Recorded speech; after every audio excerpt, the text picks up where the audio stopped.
सोचिए, पहाड़ों में एक मोटरसाइकिल ट्रिप, घुमावदार सड़कें और साथ में दो दोस्त। सुनने में तो ये एक परफेक्ट एडवेंचर लगता है ना? पर ये ट्रिप बहुत जल्द एक ऐसे भयानक सपने में बदलने वाली थी। एक ऐसी रात जिसे वो शायद कभी नहीं भूल पाएंगे। ये शब्द हैं मोटो व्लॉगर विजय के। उस रात अपने टेंट के एक कोने में वो बुरी तरह डरे हुए देते थे। यही वो पल था जब डर अपने चरम पर था, जब असल दुनिया और किसी दूसरी दुनिया के बीच की जो पतली सी लाइन है वो पूरी तरह मिट चुकी थी। तो सवाल यही उठता है, आखिर पहाड़ों का एक खूबसूरत सफर एक डरावने सपने में तब्दील कैसे हो गया? यही सवाल इस पूरी कहानी की जड़ है। तो चलिए जरा गहराई में उतरते हैं और एक एक करके उन घटनाओं को समझते हैं जिनकी वजह से ये सब कुछ हुआ। तो ये पूरी कहानी हमें खुद विजय ने बताई है और ये इतनी डरावनी थी कि उन्होंने इसे कभी अपने ब्लॉग पर शेयर तक नहीं किया। आज हम उनकी इसी अनकही कहानी के हर एक पहलू को सामने रखने वाले हैं। तो आखिर गड़बड़ हुई कहाँ से? सब कुछ गलत होना शुरू कहाँ से हुआ? इसके लिए हमें दिन की शुरुआत में वापस जाना होगा और उन छोटी छोटी गलतियों को देखना होगा जो मिलकर उस भयानक रात का कारण बनी। तो ये है हमारे दो दोस्त, विजय और प्रेम। अब विजय को तो पहाड़ों में राइडिंग का अच्छा खासा एक्सपीरियंस था, लेकिन प्रेम के लिए ये सब बिल्कुल नया था। और यकीन मानिए, एक्सपीरियंस का ये जो फर्क था ना, ये आगे जाकर बहुत मायने रखने वाला था। उनकी सबसे बड़ी गलती, उन्होंने पहाड़ों के 240 किलोमीटर को मैदानी इलाकों जैसा समझ लिया। अब देखिए, यहां से पता चलता है कि कैसे छोटी छोटी गलतियां एक बड़ी मुसीबत खड़ी कर देती हैं। पहले तो सुबह हरिद्वार से ही देर से निकले, फिर देहरादून में बाइक और सामान के चक्कर में और टाइम बर्बाद हो गया, और शाम होते होते भीड़ से बचने के लिए मसूरी छोड़ के धनौल्टी का जो शांत रास्ता पकड़ा। वो फैसला उन्हें अंधेरे और एक भयानक तूफान के और करीब ले जा रहा था। हर एक फैसला उन्हें खतरे की तरफ धकेल रहा था।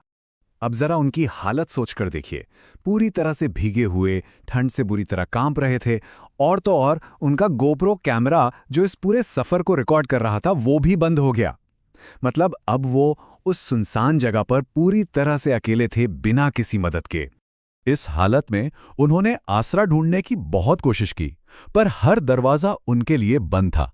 और बस यहीं से उन्हें लोकल लोगों से कुछ अजीब, कुछ रहस्यमयी चेतावनियां मिलनी शुरू हुई। उनकी हालत ही ऐसी थी, भीगे हुए, कीचड़ से लथपथ, कि कोई भी होटल वाला उन्हें कमरा देने को तैयार नहीं था। कुछ ने तो नॉर्मल रेट से 4 गुना ज्यादा पैसे मांग लिए।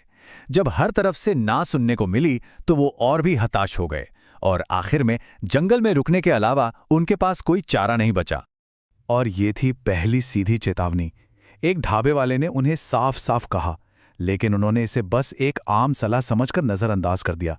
उन्हें क्या पता था कि ये सिर्फ एक सलाह नहीं थी, बल्कि एक बहुत बड़ी वार्निंग थी।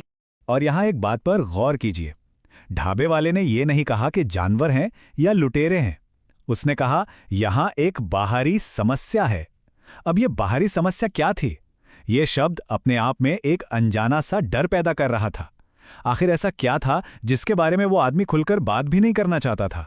और फिर मिली आखिरी और सबसे सख्त चेतावनी। एक चाय वाले लड़के ने बड़ी मुश्किल से उन्हें पास में टेंट लगाने की इजाजत तो दे दी, लेकिन एक शर्त के साथ।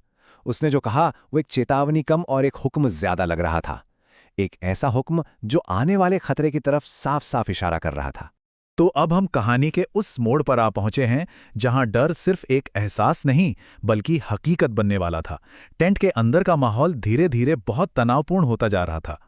रात के करीब 11:30 बजे टेंट के चारों तरफ किसी के भारी कदमों की आवाज आने लगी। विजय हिम्मत करके टेंट की जिप खोलता तो आवाज बंद हो जाती, बाहर कोई नहीं होता। ये सिलसिला 3-4 बार चला, और सबसे खौफनाक बात यह थी कि उसे कभी भी किसी के भागकर जाने की आवाज नहीं आई। मतलब जो भी बाहर था वो किसी इंसान या जानवर की तरह बर्ताव नहीं कर रहा था, वो बस हवा में गायब हो रहा था। और फिर जब विजय ने एक बार फिर बाहर झांका तो उसे कुछ ऐसा दिखाई दिया जिसने उसके रोंगटे खड़े कर दिए। क्योंकि वो परछाई चल नहीं रही थी, वो हवा में तैर रही थी और सीधे टेंट की तरफ बढ़ रही थी। ये कुछ ऐसा था जो इस दुनिया का लग ही नहीं रहा था, पूरी तरह से अलौकिक। अभी बाहर का खौफ खत्म भी नहीं हुआ था कि टेंट के अंदर कुछ और भी भयानक शुरू हो गया। प्रेम, जो गहरी नींद में सो रहा था, अचानक अपने स्लीपिंग बैग में उठकर बैठ गया। वो एक अजीब सी भाषा में लगातार बड़बड़ा रहा था। उसका सर ऐसे हिल रहा था जैसे वो किसी के सवालों का जवाब दे रहा हो, जिसे सिर्फ वही सुन सकता था।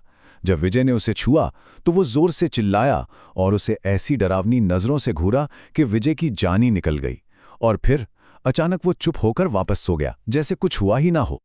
उस एक पल के बाद विजय की हिलने तक की हिम्मत नहीं हुई। उसने पूरी रात टेंट के एक कोने में सिकुड़कर बैठे बैठे गुजार दी। बाहर से कदमों की आवाजें आती रहीं और उसे ऐसा महसूस होता रहा जैसे कोई उसके टेंट के ऊपर चल रहा हो। तो चलिए अब उस खौफनाक रात के बाद की सुबह पर चलते हैं। देखते हैं कि उस रात जो हुआ उसका क्या मतलब था और उसके बाद क्या हुआ जिसका असर हमेशा के लिए रह गया। अगली सुबह जब उन्होंने चाय वाले लड़के को ये सब बताया तो उसने जो जवाब दिया वही उस रात की घटनाओं का एकमात्र एक्सप्लेनेशन था। उसने बताया कि ये जंगल की एक आत्मा है जो शाम ढलने के बाद शिकार पर निकलती है और ये उन लोगों को अपना निशाना बनाती है जिनकी ऊर्जा कमजोर होती है। ये आत्मा उन पर कब्जा करके उन्हें अपने साथ ले जाती है और फिर वो लोग कभी वापस नहीं मिलते। चाय वाले के हिसाब से विजय और प्रेम गायब होने से बाल बाल बचे थे और उस रात वो कमजोर ऊर्जा वाला इंसान शायद प्रेम था। लेकिन कहानी का सबसे परेशान करने वाला हिस्सा ये है कि जंगल का वो खौफ सुबह होने के साथ खत्म नहीं हुआ। उस रात के बाद प्रेम का पूरा व्यक्तित्व ही बदल गया। वो एक खुशमिजाज इंसान से चिड़चिड़ा और गुस्सैल बन गया। छोटी छोटी बातों पर बहस करने लगा और आखिरकार विजय के साथ उसकी दोस्ती भी खत्म हो गई। ऐसा लगा मानो उस आत्मा ने उस पर एक कभी न मिटने वाला निशान छोड़ दिया हो। और आखिर में ये कहानी हमें कुछ अनसुलझे सवालों के साथ छोड़ जाती है। आखिर धनुल्टी के जंगलों में वो कौन सी शक्ति है और क्या उस शक्ति ने प्रेम को हमेशा के लिए छोड़ दिया है या फिर आज भी उसका साया प्रेम पर मंडरा रहा है।